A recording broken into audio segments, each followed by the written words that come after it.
Kim Chiu at Paolo Avellino, usap-usapang nagli-live-in na ba? Mainit na balita mula sa mga netizen at bagong vlog update. Maraming fans ang napahala. Matapos lumabas ang bagong episode ni OG Diaz Update kung saan muling nabuksan ang espekulasyon tungkol sa tunay na estado ng relasyon ni Kim Chiu at Paolo Avellino. Sa thumbnail pa lang ng video, ramdam na ramdam ang kilig at intriga ng ilagay ang tanong, Kim Pao, nagli-live-in na? Kaya naman mabilis na umani ng atensyon at reaksyon ng naturang update. Ayon sa vlog, may mga obserbasyon ng ilang netizen na tila mas close na raw sina Kim at Paolo ngayon. Lalo na't halos hindi na sila mapaghiwalay sa mga public appearance, tapings at maging sa ilang private gatherings. Dagdag pa, madalas umanong makita ang dalawa na parang mas komportable na sa isa't isa.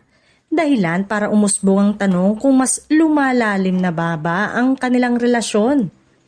Sa ilang clips na ibinahagi, kapansin-pansin ang sweet at natural na interaction ng dalawa. Hindi rin maikakaila na mula nang magkasama sila sa mga proyekto. Mas dumami ang supporters ng kanilang tambalan na ngayon ay mas malakas pa sa dati dahil sa chemistry nila on and off cam.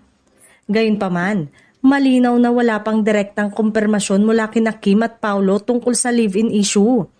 Ayon sa vlog, maraming haka-haka ang lumalabas dahil sa mga napapansin ng publiko. Ngunit hanggang ngayon ay nananatili pa ring pribado ang personal na buhay ng dalawa. Hindi rin ito tinatanggi o kinukumpirma ng kanilang kampo, kaya mas lalong nagiinit ang usapan.